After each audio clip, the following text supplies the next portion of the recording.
good afternoon to the gathering. Hope you all are doing well. I, Ujjwal Mishra, on behalf of Haritkram, welcome you all to this 41st Cockatoo session.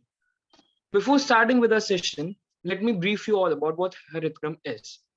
Haritkram, the environmental society of Shahid Bhagat Singh College, has grown exponentially since its establishment on 7th of September 2012. The society prioritizes on sensitizing the students on the cause and why it is important to work towards it for the betterment of the world. Our aim is to spread awareness and invoke deep and abiding interest towards the environment among students, making Haritkram not just any other society, but a forum for constructive discussion and debate. Moving upon, most of you might be wondering that what this Cockatoo session is all about. Harithram brought the concept of Cockatoo green chats in the year 2020. The idea behind Cockatoo is to welcome all the enthusiastic environmentalists to share their green thoughts and practices. Cockatoo is open to everyone who wishes to participate and share their valuable thoughts, suggestions, and experiences regarding various themes, issues, challenges centered around our environment. After this brief introduction about Cockatoo and Haritkram, it gives me immense pleasure to welcome our speaker for today's session. Mr. Argadeep Das is a budding conservationist and policymaker with an inclination towards research and advocacy. Beginning his university and professional journey at Shahid Bhagat Singh College, Mr. Argadeep is a geographer by training, an environmentalist by heart, and a traveler by passion. Backed by industry experiences with UN Environment India and the National Geographic Society, Argadeep has keen interest towards environment and human societies. He is currently working with the Wildlife Conservation Society India in the field of ocean conservation and management. It's surely a delight to see Mr. Argadeep here with us today. And now, with all of our consensus, I would like to hand over this session to him so that he can share his experiences and wisdom with all of us. Mr. Agdeep, the mic is all yours. Thank you, Ujjwal, for that wonderful introduction, and thanks to the Haritram team for having me here. It's a real pleasure always to be back at Haritram and to be associated with Haritram in any and all capacities. So I really appreciate the opportunity to come and share my thoughts on the theme today. But before we get started, I'd just like to talk a bit about what we're going to talk today. So this will be in line thematically with what Dr. Raman spoke in his last chat in the Cockatoo last session about really going out there in the field, sharing experiences from the field, the need to actually, and especially in light of COVID, the need to really get out there and bring out the environmentalist in you by being on the field, essentially. So this will be thematically in continuation with that, of course, through my lived experiences, right from my college to what I'm doing at the present stage. And I hope that it'll be constructive for some of you, if not most of you, and we'll take any questions or any comments, feedbacks toward the end. All right, so I'll quickly get into it. Let me share my screen now. I think, yeah. Okay, that was quick.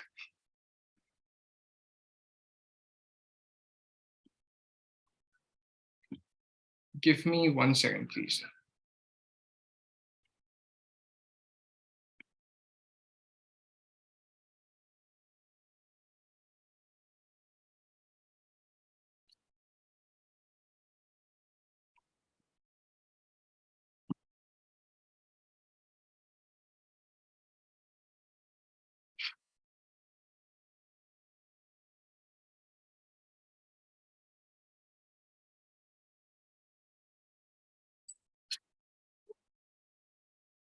Is my screen visible?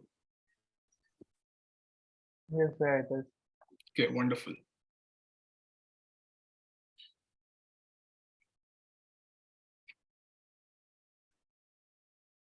So we're going to start off with my journey, and talking about my journey, I think my alma mater or Shahid Bhagat Singh College really plays an integral role, and that's where it all begins.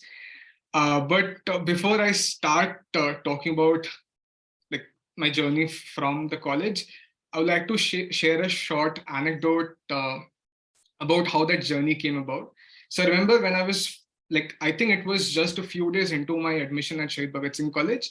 Uh, I I was just wandering around the college with my friend and trying to like really discover what was where in the college and just trying to figure out network with people.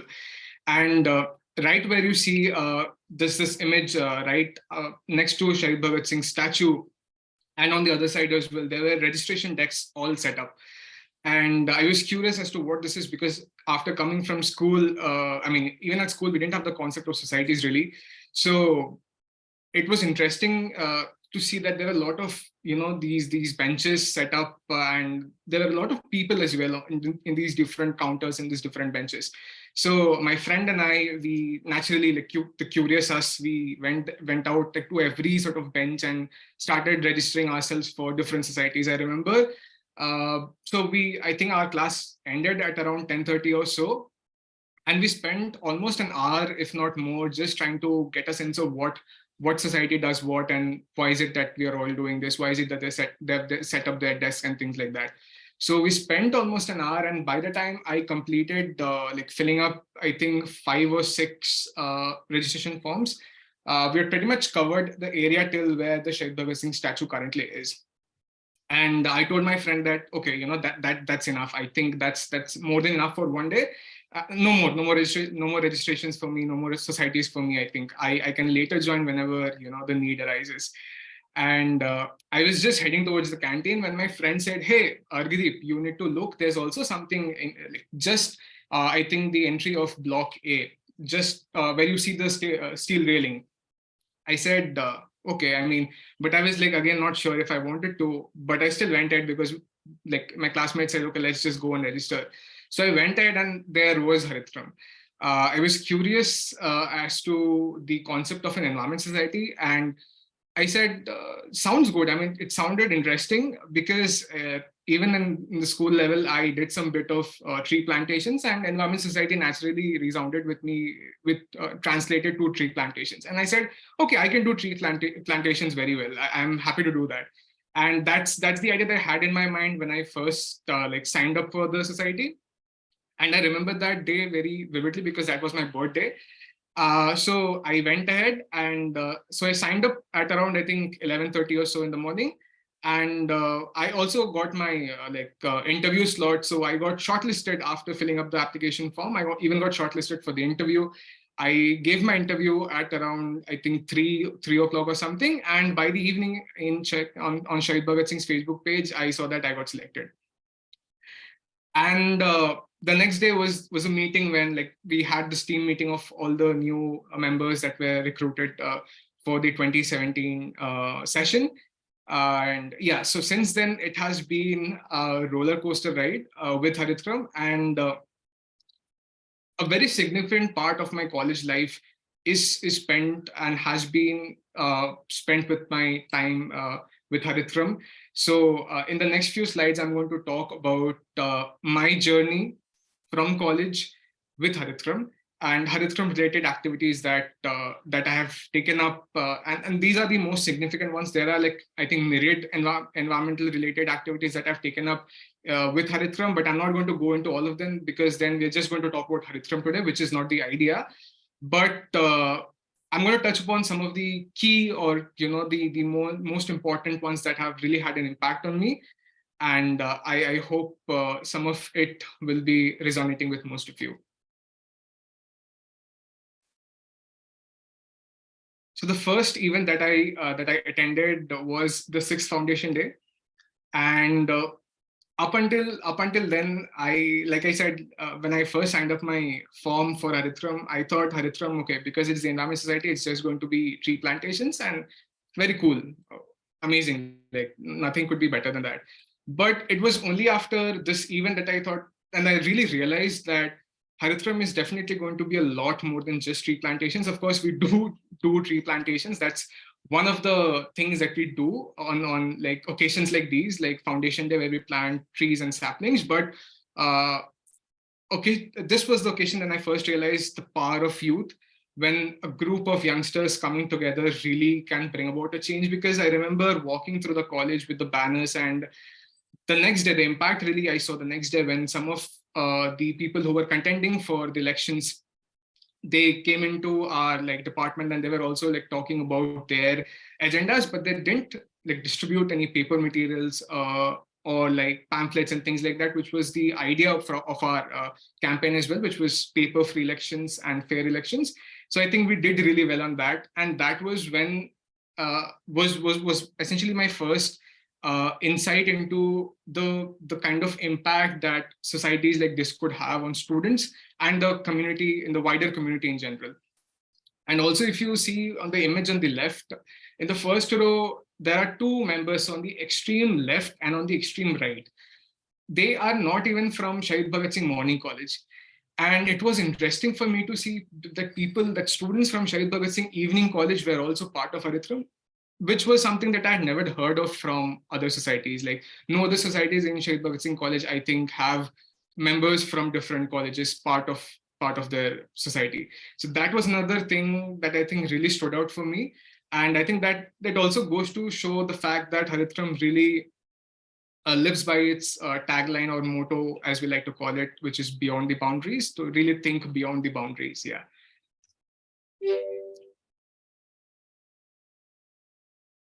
The next event that really had a crucial and fundamental impact on me was HMUNEA 17, or the Haritra Model United Nations Environmental Assembly. For those of you who don't know, we affectionately like to call it HMUNEA 17, HMUNEA.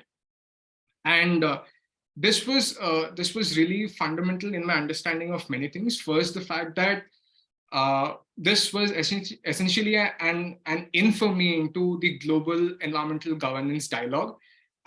From this event onwards, I understood many things, and I realized many things that I wouldn't have earlier understood. So things like common but differentiated responsibilities, concepts like equity, concepts like justice, concepts like intergenerational equity. All of these things that we often read in research papers, newspapers, articles, these things were actually dealt with and being spoken about in the live session in person, and I was attending it.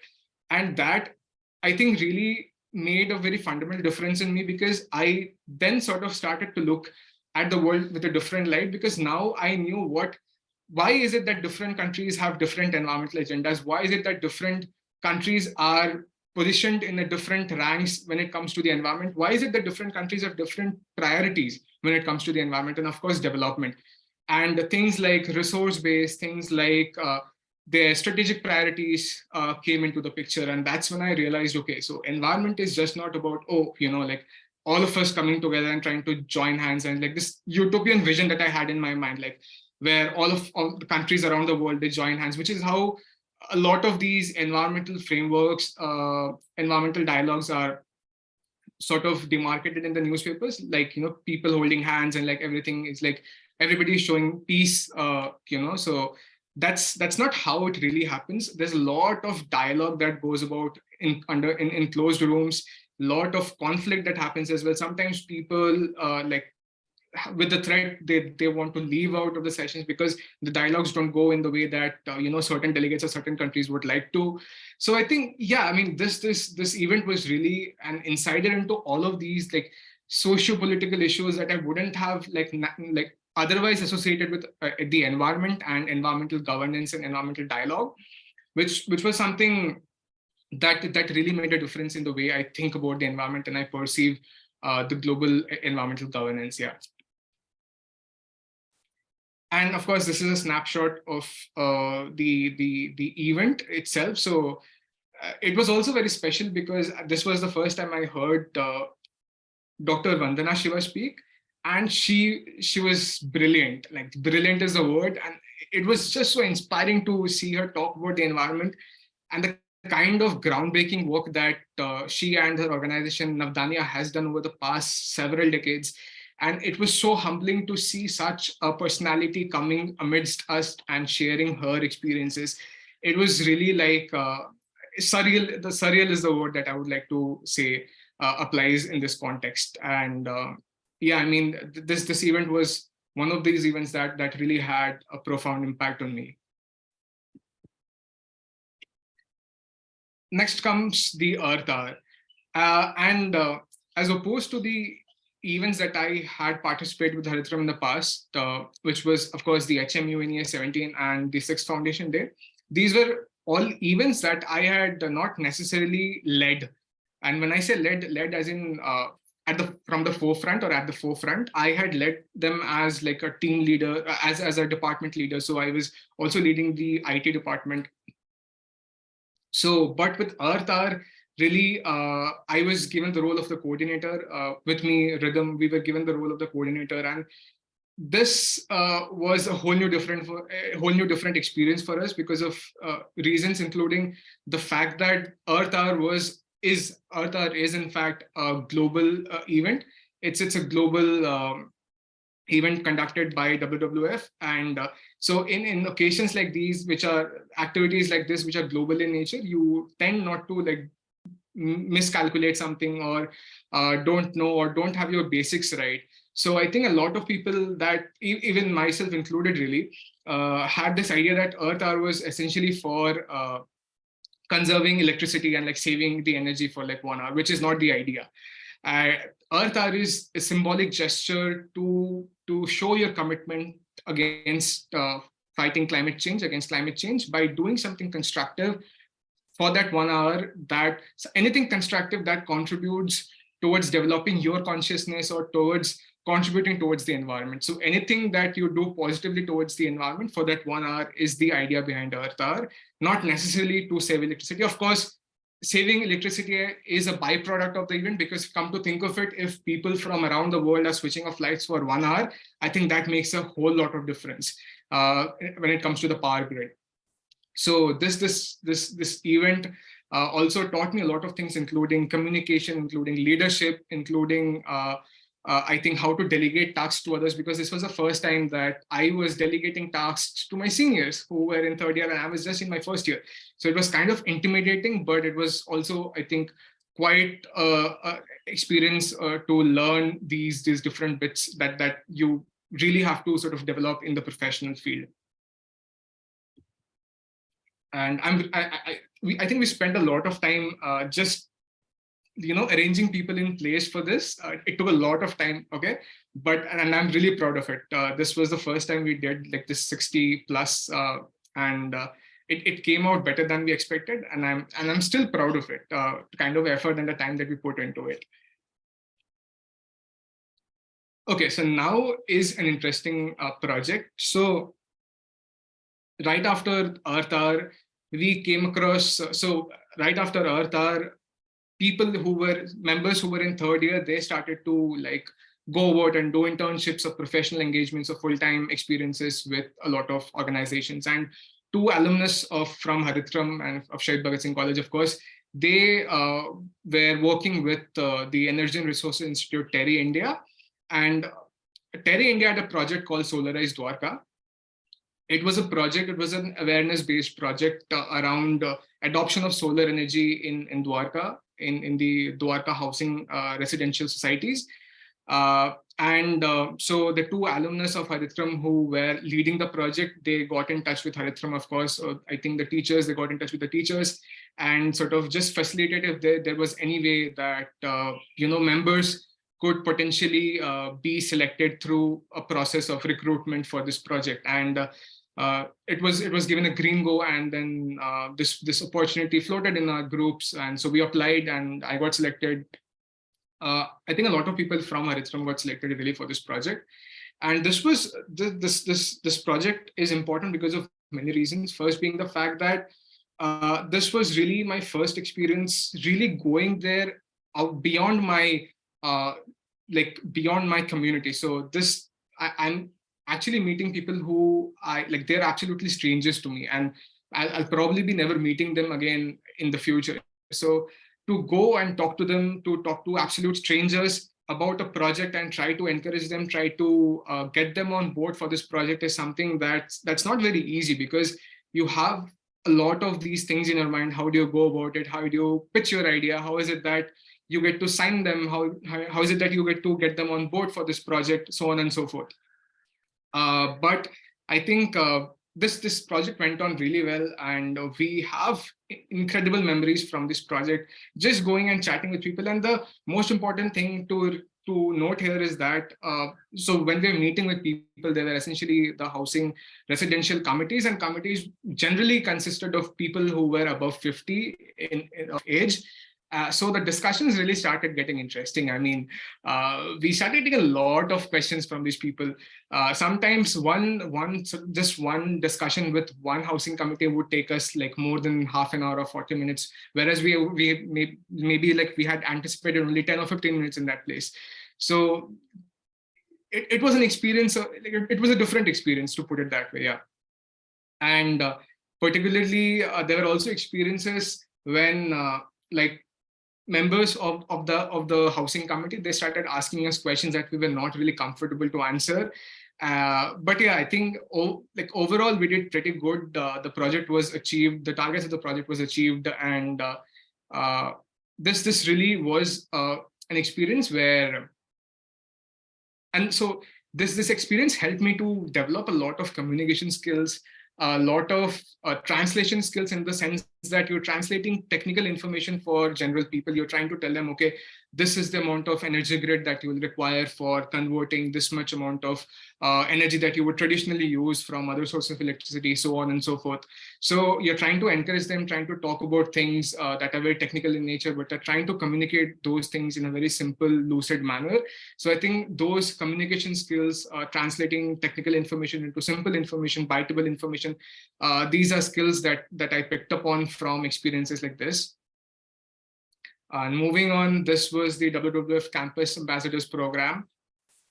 And I think since 2017, September itself, we had this program. So before I joined as well, our members and Haritram in itself like shared a close relationship with WWF, particularly the Environment Education Department at WWF India.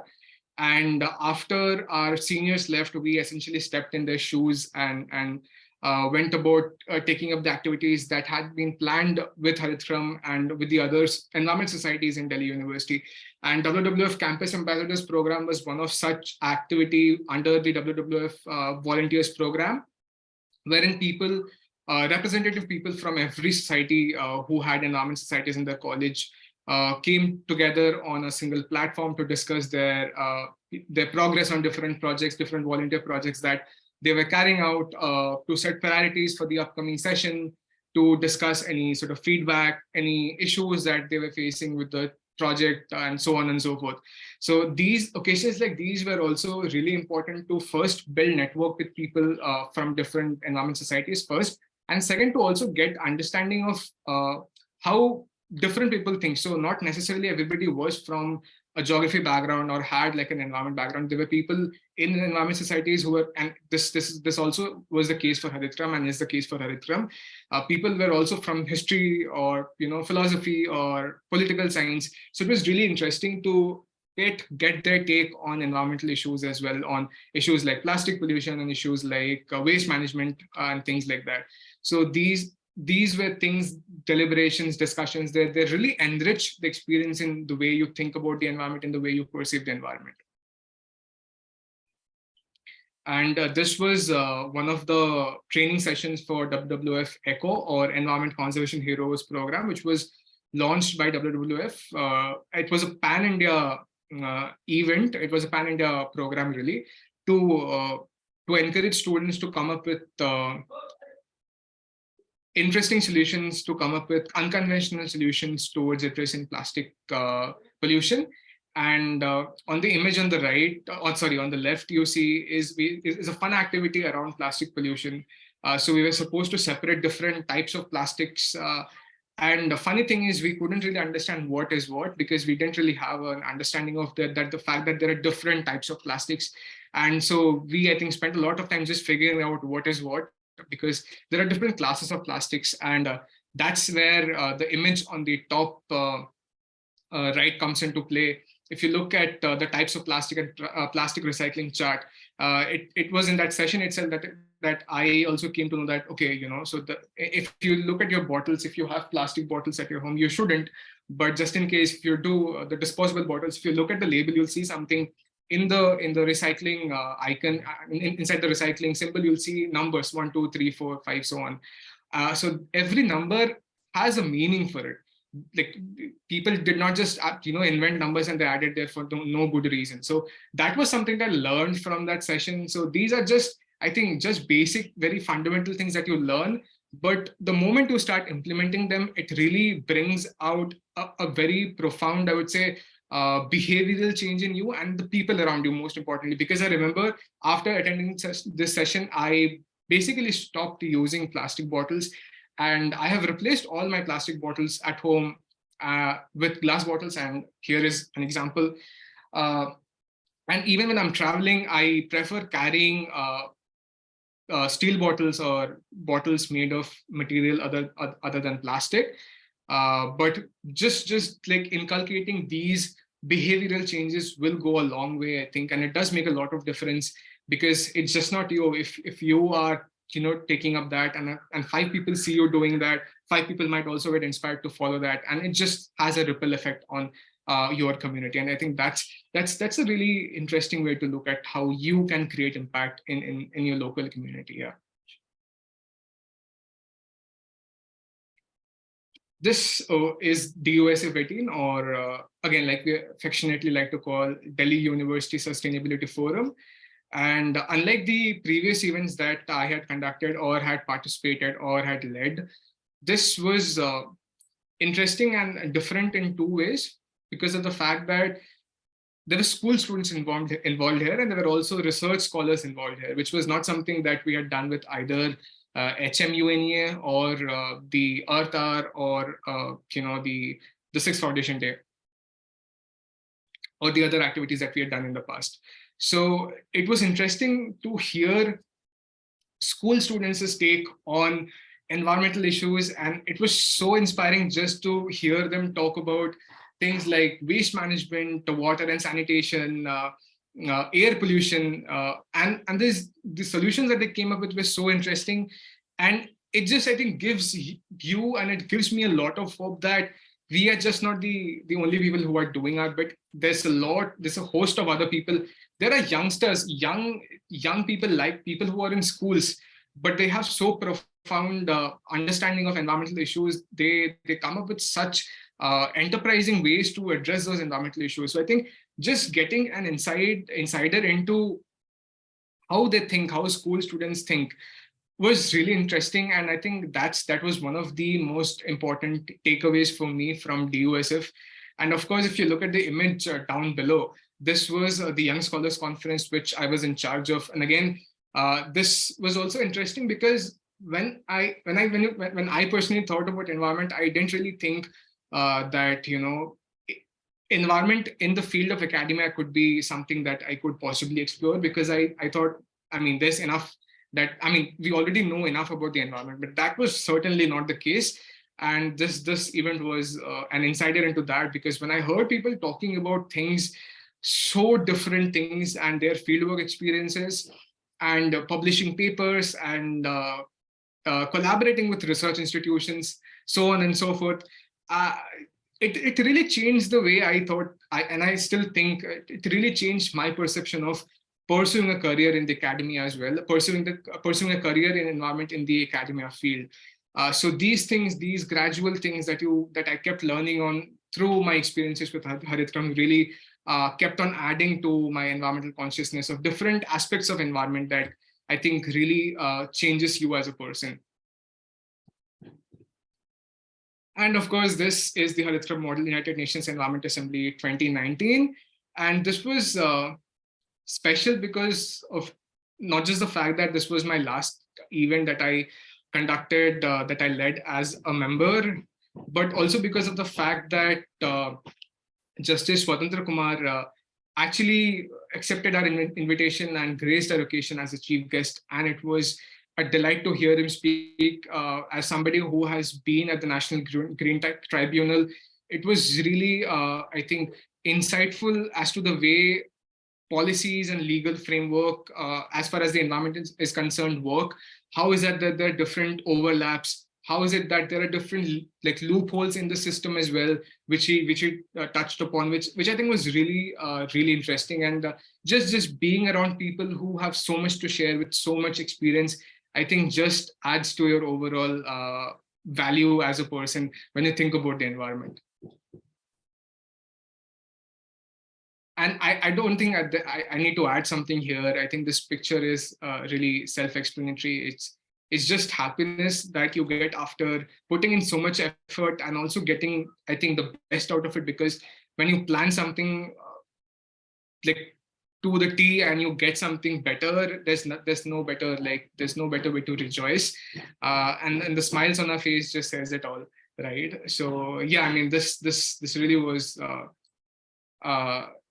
an event that will always stay with me.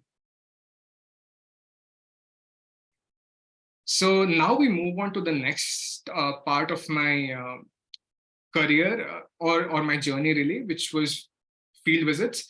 And while I was not so fortunate to go on a field visit with Haritram, like a lot of you currently attending in the session have, like to Mangarbani and I think some other places as well. I wasn't that fortunate, and though we had like a lot of plans to like visit Mangarbani as well, the plans were never materialized. So sad, but fortunately, I chose to pursue a discipline which offered like ample opportunities to go out there in the field, explore. So I think as a geographer, I really rejoice the fact that there were multiple opportunities to like just go out there and like be there in the wild, in the pristine environment. And over the next few slides, I'm going to just talk about my field experiences, and I hope that you will find it somewhat interesting. You will find it relatable for people who have been on the field, and you'll also find some sort of inspiration to actually go about just take up projects and activities and express your interest in going and going to the field and exploring and understanding the environment for what it is in the lap of nature. So my first really experienced field visit was to Dehradun and Lansdowne. It was back in 2018, December 2018, and so this was during my third semester. And in my third semester, we had a paper called remote sensing, which was taken by, I think, yeah, which was taken by Raman sir, and he proposed this idea to like go to IIRS Dehradun, IIRS or Indian Institute of Remote Sensing Dehradun, which is part of ISRO. So it was really exciting. It was really exciting because you're studying something in books. You're studying something. You're just reading materials. You don't get to like understand what the applications are, or what the applications of remote sensing are, which is what we really discovered when we went to IIRS. So the image on the right is the IIRS Dehradun campus. It's just at the entrance where we just took a quick shot before moving inside and like discussing, deliberating on different issues with different departments. So on the top is the image from the Department of Geosciences, and the image at the bottom is the Department of Disaster Management. And it was really insightful to hear professionals talk about the way they use remote sensing data to interpret different geographical and environmental issues, environmental phenomena. And also the fact that just being there, understanding the applications of different, remote sensing data that we often learn in classrooms, but they don't really resonate with us because we don't know like what's the practical use of those data. And going there, looking at them creating data and using the data to interpret things that we read in newspapers and televisions was really interesting. And after that visit to IIRS, we moved on to Lansdowne, which was essentially towards understanding the physiography of Lansdowne. So we spent a lot of time in the environment, in the lap of nature, and this is practically my favorite part about environment. I think just being there out in the environment. So if you see the images, we're just there, like just people there without any sort of I think inhibitions of the fact that that we're representing certain organization, that we students, we're just there in the environment and learn, right? I think it's as simple as it is. And in the image, you can see, I think I think I'm showing something around the rock formation. I think it's a quads, if I'm not mistaken. So it's just experiences like these, being there in the environment. And on the image right down below, I think I'm using an Abney level to measure the relative slope in the region. So experiences like these change you, not just because you're there in the environment, but also because what you learn in the field never goes away. Because when you're discussing something that's beyond your classroom, you're actually absorbing that information. Because when you're in classroom, there's also a lot of other distractions, a lot of other things that that goes through your mind. Okay, that that I have to focus on this project, or I have to focus on this assignment that's coming up. So you're keeping on thinking these things, whereas that's not the case when you're in the field. You're just there in the field, and you're focusing on one aspect of what you're dealing with. And I think that's as simple, and as that, I think that's the mantra really, to go about like focusing on any activity or any discipline or any study that you take up, just to focus on one thing at a time. And in the image on the top is Raman sir explaining how to use a Brunton compass, and helping us show the dip and strike, how to calculate dip and strike. And I also remember so a lot of you wouldn't know, but see, I can also hear this picture speaking, because I know exactly what classmates of mine, what my seniors of mine are saying, because that's still there with me. And I think that's how it is to be in the field and to really learn in the field. It just stays with you. Again, on the left image, on the bottom left, is me using an Abney level. So the next field visit was to Munshiari, which is in Uttarakhand, in the Kumaon division. And this was back in March 2019. And this was a curriculum field trip, of course, like the previous one to Lansdowne as well. This was a curriculum field trip, and this was part of my research methodology paper. And in this picture, you see what I'm trying to do is I'm trying to draw a sketch of the area of a study site. And this is an important part. Excuse me. This is an important part of any study for that matter, especially in geography. And I think it also applies to other studies, is that you need to have a map of your study site, because a map gives a direction as to the direction as well as perspective of what your area is and where it is located.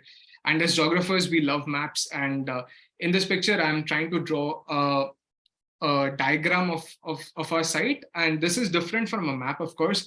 This is just a field diagram, a chart of sorts, but I'm also drawing the boundaries of the area that we have covered. So this was an interesting take on understanding and utilizing the skills in the first semester that I learned, just like using different geographical tools to just draw straight lines. And that really sort of came in handy when I was doing this activity.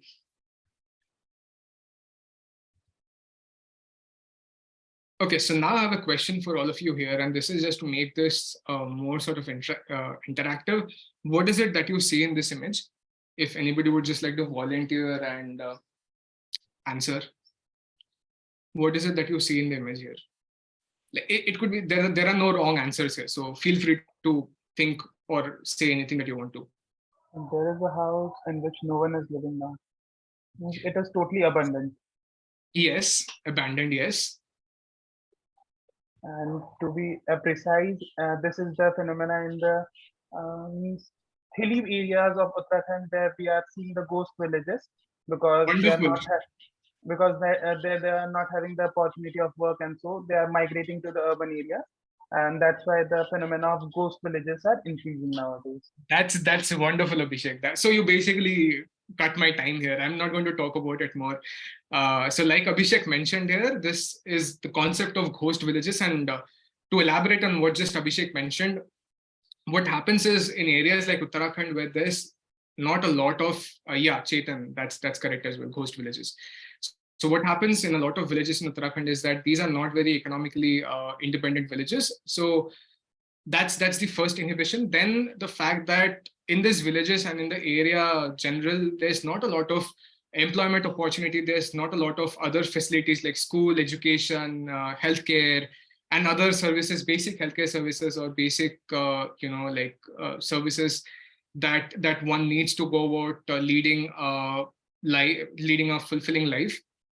So what people do is they migrate from villages and they go about to live in cities, and that's okay. When people migrate to cities, that's understandable and that's part of life. But when what happens is when a lot of people start doing that, villages starts to disappear already. So but their house remains, but people disappear. So when a lot of people do follow this practice, when they start disappearing, they start migrating out of their places because of different reasons. It could be because of natural reasons, hazards, because of increasing effects of climate change, because of human element conflicts. It has a wide range of factors. So there's a wide range of push factors. That's what we like to call in population studies as well, push factors for migrations. So there could be a lot of push factors, and what ends up happening is when a lot of people they start moving out, villages starts disappearing altogether, but their houses remain. So if somebody from if foreigner comes by, when I say foreigner, I don't mean like foreigner necessarily, but somebody from outside comes and looks at it, they'll just say, okay, this is a ghost village because nobody lives there, and all the houses are dilapidated and broken, and so it just looks like a haunted place. And yeah, that's the concept behind ghost villages. And these are things, of course, you read in paper, you read in research articles, but uh, I did not know the concept. Unlike Abhishek, I did not know the concept of ghost villages until I had this experience traveling to Uttarakhand in Munchiari, which was quite a revealing phenomenon for me, that this concept of ghost villages. And the government of Uttarakhand has been working on the on getting trying to encourage more people to come to Uttarakhand, because what happens is when a lot of people start moving out, their GDP also goes down because the economic output is not up at par. So the government is also putting in efforts, but yeah, this is a recurring phenomenon. This is something, this is while we were trekking to Khalia Top. So Khalia Top, it was part of our trip as well. So this is a trek that we had planned to Khalia Top, and but although we couldn't complete the trek because there was excessive fresh snowfall, and I think right after quarter of our destination we stopped moving, because moving anywhere above that was given, it was very hazardous. Because and I'll show in images that follow, we had snow, I think, till our thighs and like knees. So that level of snow, so you essentially just can't move in the snow. So this was where we basically stopped, and after that we moved downwards, because there was no way that we could move upwards from there, because the way to the trek was absolutely covered with snow. And yeah, unfortunately we couldn't complete the trek, but this was really interesting and a really a fun experience nonetheless, because when you're surrounded by trees, fresh air, snow, it just feels like you're in a different you're in a different zone, you're a different like space altogether, which is something that you don't and that you will never get sitting at home, of course, or like just going outside your immediate community. You need to actually be there in pristine places you go, but you don't leave your footprint behind. That's important to remember. You go and just go to the place which is pristine, and you also try to keep it pristine. That's the idea. And if you see this image, that's the image that I was talking about. You see there's snow till my knee here, and this was on the way that I was coming down actually. So you can imagine the kind of snow that we like actually trekked through while we were going up. So this was one hell of experience, really. This was a camp, a base camp, and I mean, I don't think I need to say anything about this. This picture speaks, I think, louder than words could ever put into it. So yeah, I mean, this is what we wake up to. So and this is the image that I was I took right after I woke up. I think this was around 6:30 or so, 6 o'clock or 6:30. And after that, and this was the breakfast that we had. So with that setting and that kind of breakfast, so experiences like these in the field, it just stays with you, and it just changes you as a person. And this is so in the picture, if you see the person sitting in the middle with the green jacket is Mr. Ram Narayan. He's an environmentalist with more than 25 years of experience, and as part of our visit as well, we visited his home and we had a lengthy discussion, just sitting in his lawn and just admiring the environment, and him sharing experiences of his environmental travels, of how it was 10 years before, how it was 20 years before, how the snowfall patterns have changed, how the rainfall patterns have changed, how there are more incidences of cloudburst now in Uttarakhand, so on and so forth. So just being there and getting to learn these things firsthand from people who have experienced those things firsthand, I think was really, really fundamental in the way I have always perceived, and I've started perceiving environmental change and climate change. Because climate change is just not something that we make up or something that's necessarily bad. Climate change is a very natural process, and I think that this is something that a lot of people fail to miss. We always label climate change as something that's our enemy. It's not our enemy. We are the enemy here. We have escalated climate change. Had it not been for climate change, we would still be basically living in the ice age with mammoths all around us. Imagine that. So climate change is not the enemy here. It was because of our anthropogenic activities that we have arrived where we are. And we can't, of course, blame ourselves, because as humans, we're all selfish. So we blame the environment, we blame climate change. And on the image down below is, I think, just at the banks of Gori Ganga in Munchiari. And I think I was asking Sir some question about some fluvial landscape, fluvial landform, something, and so these conversations stay with you. Yeah, I mean, it forces you, it challenges you to think beyond your sort of set horizons of understanding. It makes you think from a different perspective. All of these experiences, when you put them together one by one, I think it really changes you as. Okay, so as in our visit to Uttarakhand, we had to do three things. So there was a household survey, there was a market survey, and there was a tourism survey. So these three things were planned for us. And this is a story from the household survey that we were doing in Uttarakhand, in Munchiari. So, and this is a story that has really made an impact on me, because and the woman you see in the picture sitting in the middle is Mrs. Shushma, and she narrated how she lost her husband and her only son to a cloudburst that washed away their entire village, and she was talking about it in very, like, going bit by bit in details, how their homes were like absolutely washed away, how they had to rebuild everything together, how they received very little support from the government, how she kept on looking for her husband and her son for almost a week before the people around her, before people who survived, put things together, put a house together for her, and tried to get her settled, and tried to get her to face the reality that this she had to live with. And she shared this experience with, and I call this my absolute privilege to have been privy to such stories, because it might have been her story, but I think it has become part of my journey. Why I do what I do, why is it that I'm working in the field of environment? Because it makes a dent on people. So this story has become part of my journey, not just because I work with a lot of communities in general around environment, but also because environment affects people more than anything else. Of course, there's wildlife involved. There's this physical structure, so assets involved, but human beings are the most impacted from environmental and climate change related hazards or anything of that nature.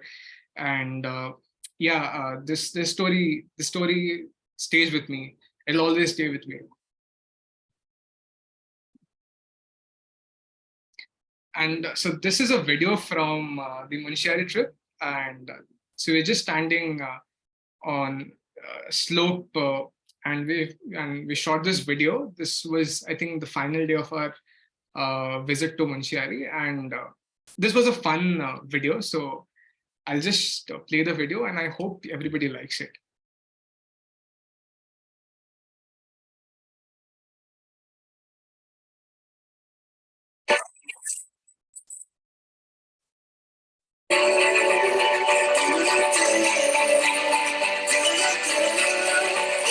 I hope everybody can hear the sound, right? Yes, Gayatri. Okay, wonderful.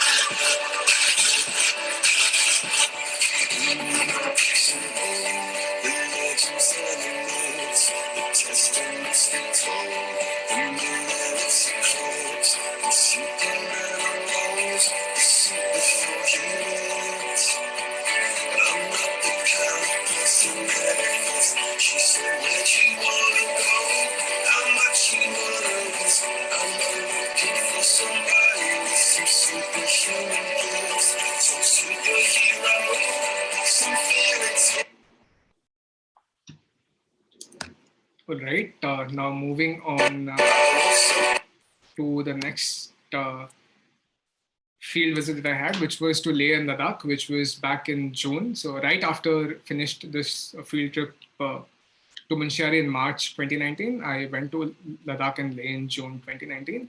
And this was not a curriculum field trip, but nonetheless was really fulfilling in the way I perceived and really thought about the environment. And yeah, I'll take you through what my experiences were. So this is on the way to Khardungla, and there was an interesting thing that I noted here. So while we were actually going through the toll gates or the highways that connected these roads together, we had to pay something called environmental fee. So for accessing, and this was prior to the abrogation of Article 370 from India, from the Indian Constitution. Ladakh had a very specific mandate that people coming from outside had to pay something called an environmental fee, which was levied on everybody entering the state, and that essentially all of that money used to be used for environmental purposes. I think that was a really interesting concept that I figured in the field, that there's something called an environmental fee that you have to pay to get access to the inner line permit to travel across Ladakh. Yeah, and this is of course, this is Dras, which is called the coldest inhabited place in the world, after a place in Siberia. And typically in winters, it goes anywhere down to like -10, -15, which is crazy to think about. But yeah, people live here. There's this proper infrastructure here.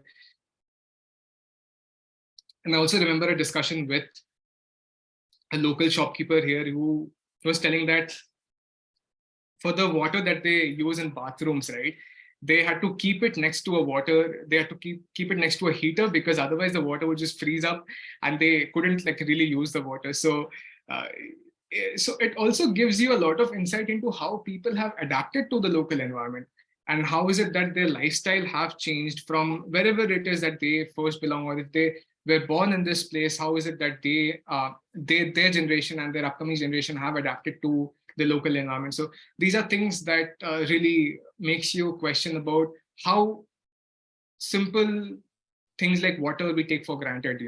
We just keep on running taps while we're brushing, while we're in the shower. We don't think about these things. But yeah, I mean, so for you to like really develop consciousness, you have to go there in the field and understand what these like very finite, very minute differences are. Yeah. This was the Khardungla viewpoint, and this is one of the highest motorable pass in the world. And yeah, I mean, so experiences like these cannot be put into words. See, the other side is just basically nothing. So you drop down from there, you die. It's as simple as that. So standing there, just soaking in the environment, the fresh air, the pristine, the virgin environment around you, it, it just makes things really different. Also, because when you come back home, you try to really follow what you learned in the field, the practices that and particularly in this picture, for the practices that Ladakh had. I've always tried to, follow them back at home as well. And I think those are some of the behavioral changes that I see myself doing and pursuing in the future as well. Okay, so now, so if you Google the last village of India, you will see something, I think, a village in Himachal Pradesh. But this is India's, Turtuk is actually India's last village on the Indo-Pak border. And the image on the right, the big image is what the village is. And it's interesting to note that this was a village that lost its country. It was a village that lost its country. And I say this because this village was never part of India in the first place. This village until 1971 was part of Pakistan. When in 1971 India in the Indo-Pakistan War, India took over that area and never gave it back to them. So people who were, for example, who just went about to other relatives or were working outside in that area, they could never get back home for many years. So they're absolutely, I mean, I don't know how to put it into words. They might have gone outside for work or other purposes, but after that war, they couldn't come home for years. And it was, I think, only a few years back when the government of Ladakh opened up Turtuk for visitors to come and explore the local environment. And it's interesting also because you were just standing at the Indo-Pak line of control, and you also see these checkpoints. You also see the Pakistan border force posted on the other side of the fence, and I'll show the picture in the next slide. If you see, this is the fence and so you can imagine. So if you see here in the image, I think we're just 10 meters or 20 meters or 30 meters at max from the fence. We're just traveling through a dirt road, and I remember the driver telling me, "Bhaiya, Sahab, photo matlo," because you see those camps there. There were all of the Pakistan Army, the Pakistan Border Forces posted there, and our driver encouraged me to not click photos, and he was so concerned that he didn't even let me roll my windows down. So if you see, there's a lot of reflection in the image because I was shooting this image from inside the car with the windows up. So that's how the situation is. But of course, an important thing to note here is, even though India never gave back Turtuk to Pakistan after the 1971 war, an interesting thing is that people of the village never like fought back or never revolted or had any qualms about not accepting India's constitution or things like that. They readily accepted it, and they have been at peace since 1971 actually. So there never really has been any conflict in the area per se, and which is something that's really, really encouraging. Because I mean, of course, with our neighbors, we have a long history, and I wouldn't want to go into that. Of course, we all know that. Okay, so for people who have seen Three Idiots, and I think everybody here should have seen Three Idiots. This is where so if you remember where Amir Khan was in the movie was in a school where he was working with students around wool rearing and things like that, sheep rearing. This was the school, and the school is the Druk Padma Karpo school. Uh, and I had the privilege of going there and exploring the school for myself. And the students here are absolutely brilliant, and they're very curious. The important thing to note here is they're very curious, which was something that I wish, and they had the access to facilities that at least I as a school student never had. And this place also like shot to a lot of fame after Three Idiots was shot here, because of course a lot of tourists started coming here. But I think, yeah, overall the experience of being there in the school and interacting with the students was really, really fruitful. Okay, now I have a question for all of you again. What do you think is the image here? Like, what is it that you think is depicted here? What do you think is happening here in this image? Any guesses? Would anybody care to hazard a guess?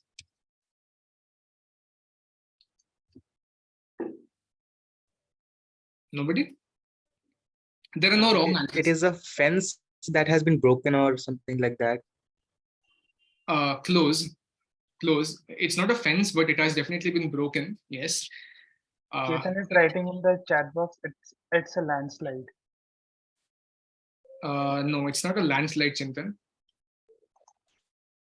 Anybody else? Take a wild shot. There are no wrong answers here.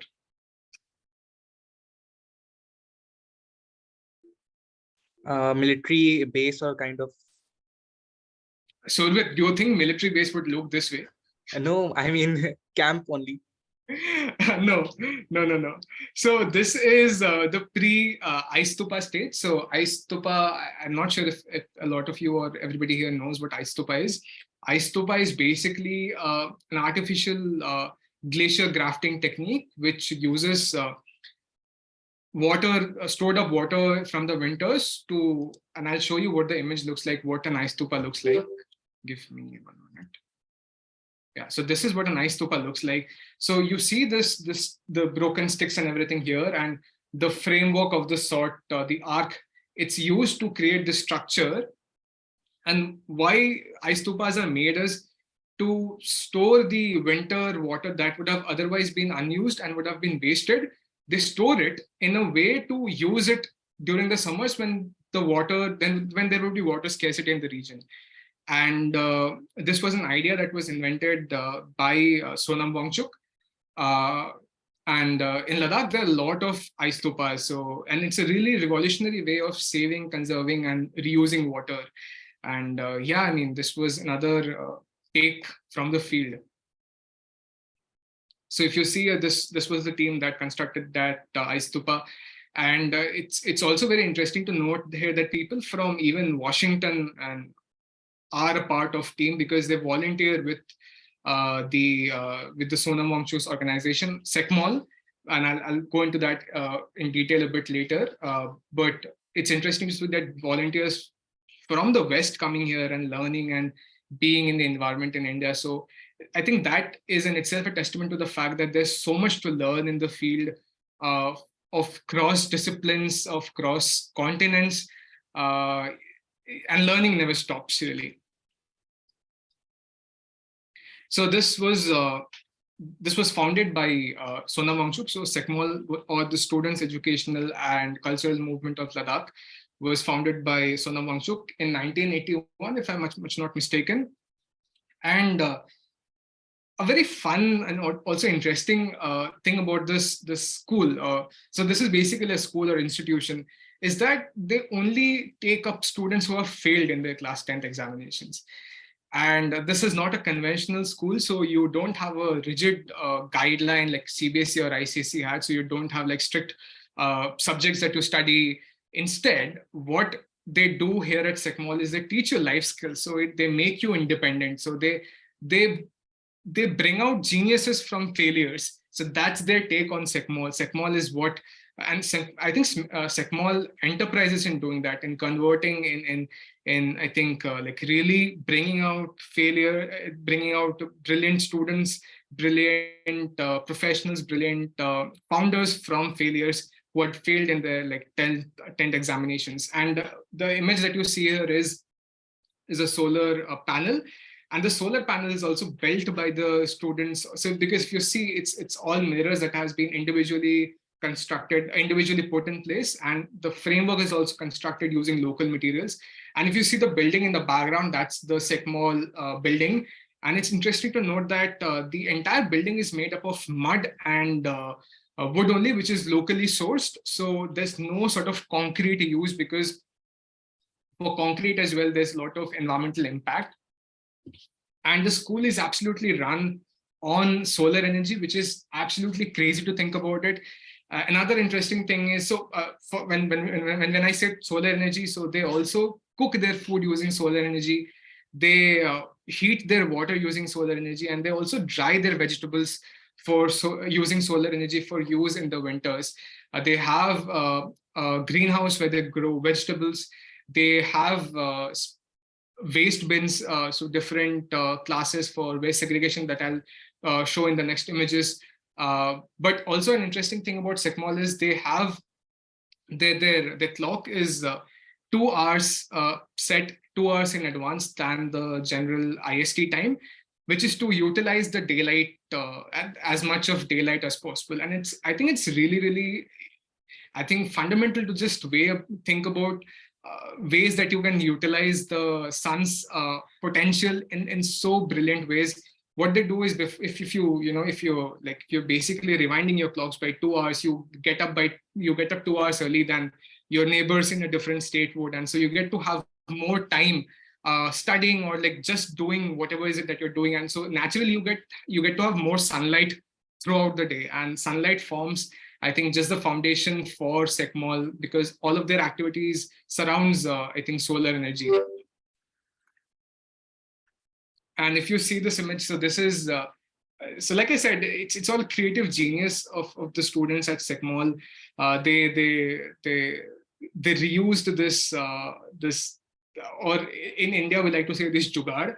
This is what they did. So they created a roof out of a discarded vehicle, and it has been turned into a store grain room. And I had the privilege of actually going inside the room, so I had also explored the room inside. And so there were like different bunkers inside where you get to store different sort of grains and keep different things in order, so that it's easier for you as well to like go and access them when the need arises. And so this was the segregation that I was talking about earlier. So they have different like categories for waste segregation, and it's really interesting because they have zero waste. SECMOL has zero waste, so all of their waste they reuse, they recycle. They absolutely are pioneers in this field. And and these are people who have failed class 10 examinations. Can you imagine? And there are people who are literate, who have PhDs, but they throw bottles on the road. So talk about education and the impact of education that it has had on people. So I think this things like this makes you question whether education is also even an important, like formal education is even an important part of you leading a very fulfilling life. And of course, this is an unpopular opinion and people will have different takes on it. But again, SECMOL is enterprising in saying that it isn't. You can be a failure. You don't necessarily have to have like a 12th board examination certificate. You don't need to be graduate. You don't even need to have passed class 10 examinations or have done till your class 10th. You just have to have a basic sense of what a human being is and what they should, and how is it that they should live in harmony with the environment. So this is another shot from how they store their grain. So this is an underground storage system that they have for storing grains. So they have corn, they have wheat, they have ragi and all of that grains stored in different bins. And if you see, it's stored underground. So what happens is from the inside, they have covered it with mud. And what that does is it keeps the containers cool. So it can be also used during summers without any sort of the food grain going bad or things like that. So it's really revolutionary how they think of storing things without modern refrigeration techniques and utilities that we everyday use, and that also emit a lot of like carbons into the environment. So now I'll be talking about so this was essentially my fieldwork experiences, and I'll overlap all my fieldwork experiences and my experience with Haritram with my professional experiences now. So my first professional experience really was with the Energy and Resources Institute, or TERI India, which was back in November of 2019. And I worked with the Environment and Awareness Unit, a unit of the TERI, and I worked on developing environmental education modules for colleges and school students. And my experience with Haritram and interacting with students, with college students, and developing outreach projects for college students through my prior experiences with Haritram, with WWF, with Terry of the Solarized Varga project, it really sort of came into the picture and really helped me put together a good application for my internship with Terry, and it was a really fulfilling experience. So after that, I got selected for an internship experience with UN Environment India, and again, this also dates back, and also this essentially comes from my experience with Haritram and with WWF working on plastic issues, plastic pollution, waste management. And with the UN Environment India, I worked on the Tide Turner's Plastic Challenge, and I was brought in when the project was taken from an offline mode to an online mode. So I had to like re-strategize with the team. How is it that so all the activities was planned to be done offline. So how is it that you shift all of those activities from an offline base to an online base, was something that I strategized with UN Environment India. And it was really, it was a really great learning experience for me, because there were people even from Ladakh and from Kerala down south who were also part of that externship.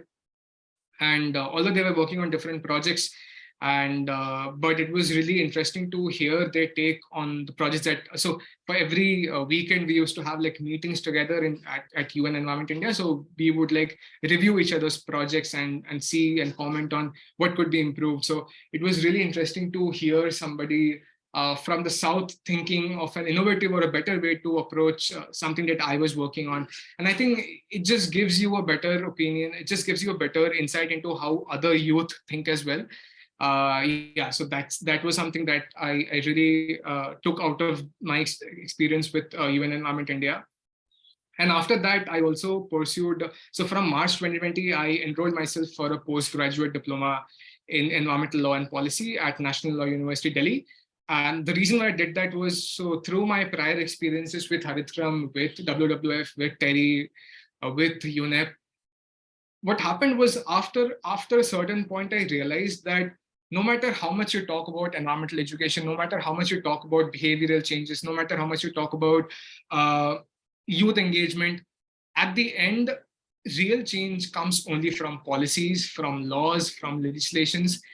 And that was a recurring theme. So after every discussion that we would have, like at all of the experiences, it would all boil down to the fact that we need to change our policies, we need to change our laws need to do better. So I said, okay, so why not take up law? Why not understand? Why not study environmental law? And so from 2020 to 2021, I studied environmental law. And again, I'll not go more into it because that will take another session altogether, my experience with environmental law. But I think it's so interesting to simply understand how the environmental jurisprudence works in the country, how environmental laws are interpreted differently by different stakeholders. How is it that environmental laws impact different sections of the community in different ways? So I think these are certain things that really have changed the way I think about the environment and the way I now conduct myself in the field or think about environmental issues or solutions to environmental issues, really. So after that, after completing my postgraduate diploma, I was basically looking at opportunities. That's when I came across an externship opportunity with the National Geographic Society and the Nature Conservancy. And I applied, and I got shortlisted. And I got shortlisted, and I interviewed for the position, and I got even like selected for the role. And I think this was one of the turning points in my career, if I like to call it that way, because this was the first time that I was working in a cohort of people from around the world. And this particular program in general recruits students, recruits promising environmental leaders from around the world. So technically or typically they would select one or two candidates from every country, and then they would bring together a cohort of exclusively select people of absolutely diverse groups, ages, backgrounds, experiences coming together and working on different environmental issues. And I worked on the underrepresented issue of Sundarbans, of degradation of the Sundarbans in India. And it was a really interesting experience, because that was the moment when I gradually transitioned, I think, from environmental education to conservation field, because I started looking at the impacts of climate change on the community, on the environment. So I was not just talking about environment in terms of educating people or masses or students, but I was actually trying to do something on the field about it. So I gradually transitioned from environmental education to conservation field. And I was also lucky enough to have presented my study on the degradation of Sundarbans to the global National Geographic Society and the Nature Conservancy Forum.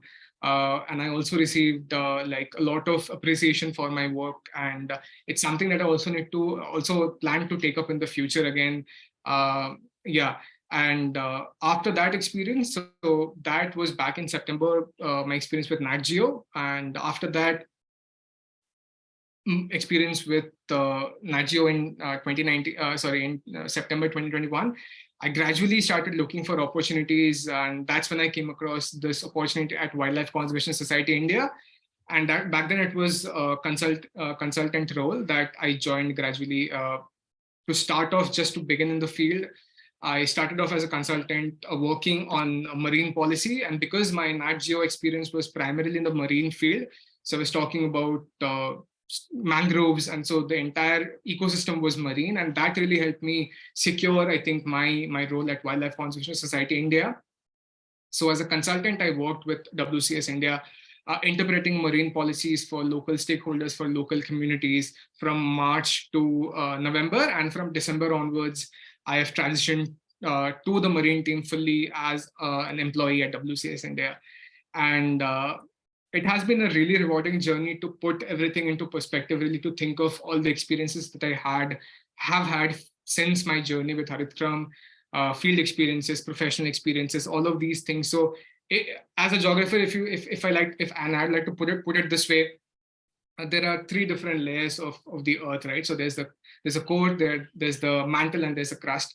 So my core was with Haritgram, my experiences surrounding Haritgram, with Haritgram. My mantle was my field experiences, and my crust, the crust of my journey, is my professional experiences.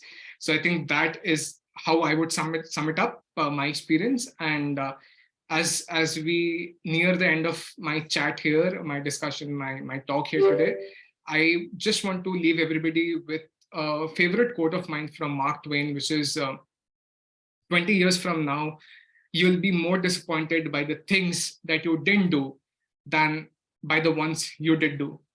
So throw up the bowlines, sail away from the safe harbor, catch the trade winds in your sail, explore, dream, discover. And back to the place where it all began. Thank you. I'm happy to take any questions, any feedback, any comments. Yeah, thank you. The audience has actually requested that if they have any doubts, or if they want to share anything, or if they want to ask anything from Mr. Agadeep, so the stage is all set. You can ask anything from him.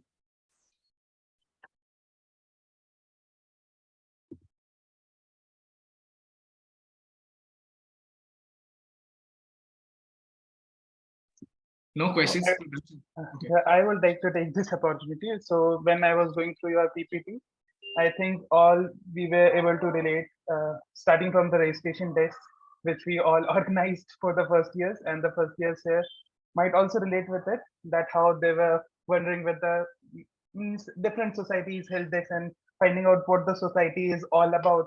And when you talked about the foundation day, yes, we missed it because of the COVID-19, but surely we will organize it this year.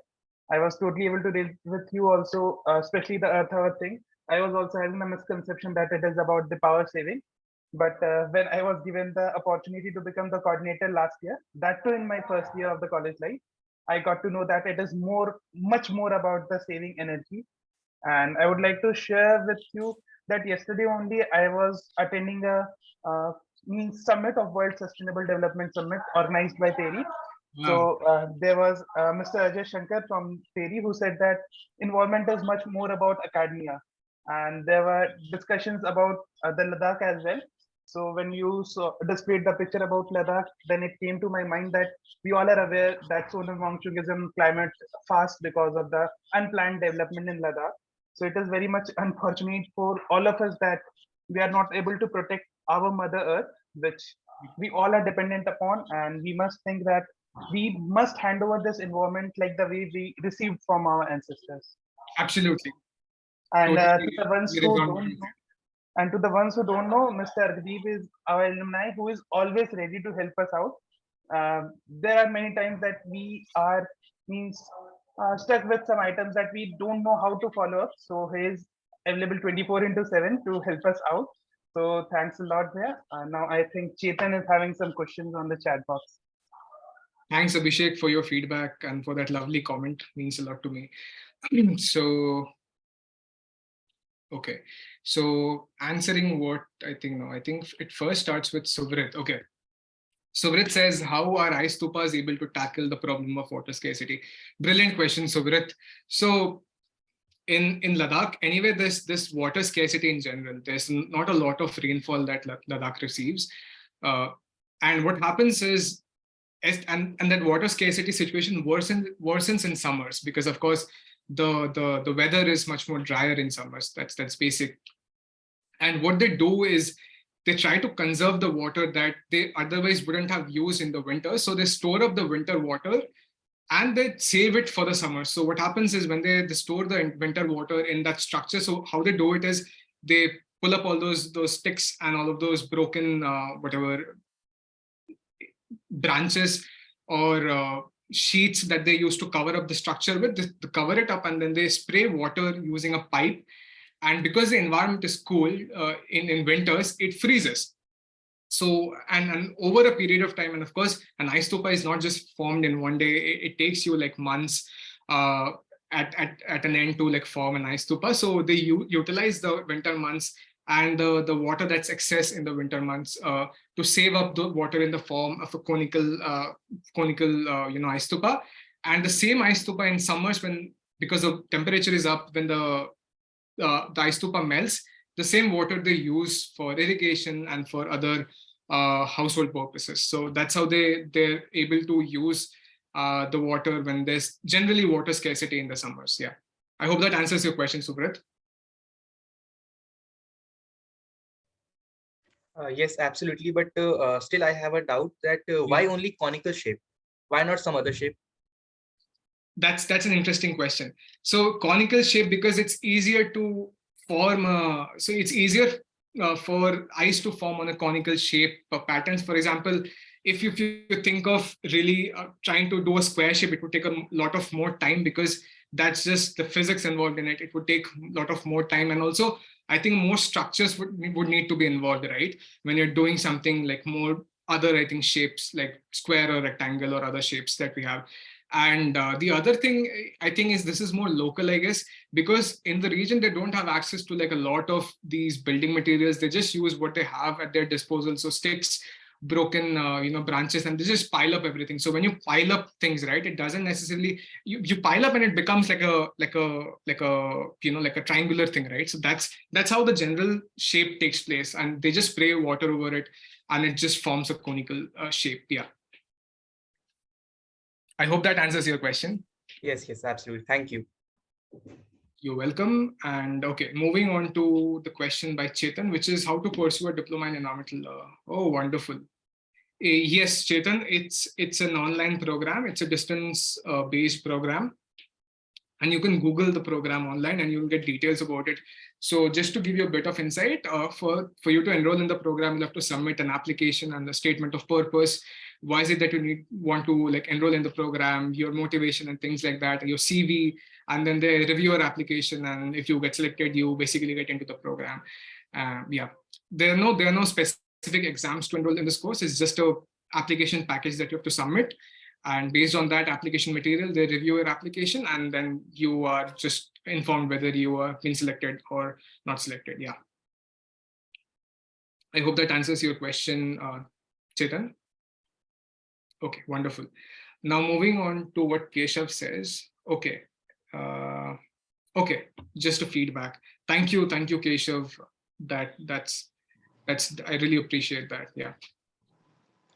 Thank you, audience, for your feedbacks and for your questions. I hope your questions were answered rightly by Mr. Agadi.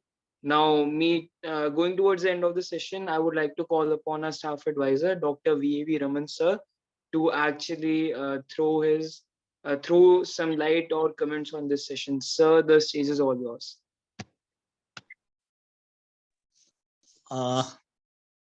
Thank you. And thanks a lot, Argadi. You did very well. I joined really late. Sorry for that. It was your professional experience by the time when I joined. When you're talking on that, 5:41, I thought maybe the session may be over. Let me see if possibly still more. Nice that this session also has gone to 1.5 hours. You had a lot to share and to make these students really have their enthusiasm on, and maybe they take up really a lot of work, ground related, particularly outreach programs. I hope they start with that. We do plan, even though the DSF had been postponed further, and maybe again DSF HME may be a joint one, but still I think that's not the only flagship event that we need to do.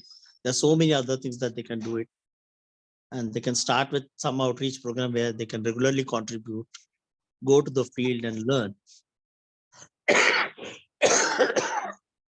I'm really sorry that I've been so unwell that I had to leave the college also midway. Was having fever in the college when I left the college, came back home.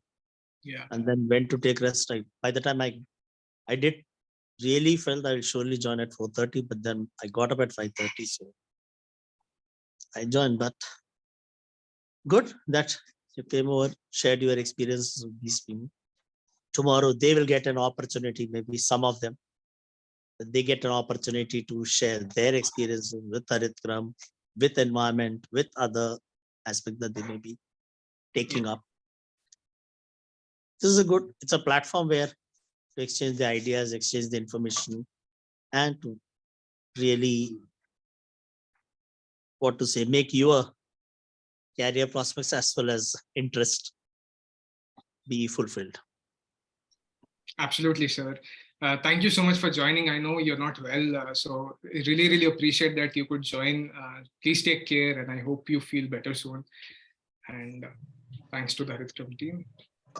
Lastly, one more thing is there for the official vote of thanks. Now I would like to call upon Sabrit. Sabrit, over to you. I hope I am visible as well as audible. Yes, sir. Yes. So good evening, everyone. It was really wonderful to hear Mr. Argadip Das, who spoke on the theme, the journey of an environment enthusiast from college to a career in environment, and also for a very interactive question and answer session. Thank you for beautifully throwing light on your amazing and inspiring journey through your lucid presentation on the topic. I would like to thank our convener, Dr. Shikha Gupta, co-convener, Dr. Komal Agrawal, and staff advisor, Dr. V.A.V. Raman. Also, I would like to thank Gangmei sir, Nida ma'am, and Meeta ma'am for always being a constant support. Last but not the least, I must not forget to appreciate the anchor, Ujjwal Mishra, and fellow mates at Haritgram, without whom this event wouldn't have been possible. I thank you all for joining us today. Wishing everyone a very good day ahead. Thank you.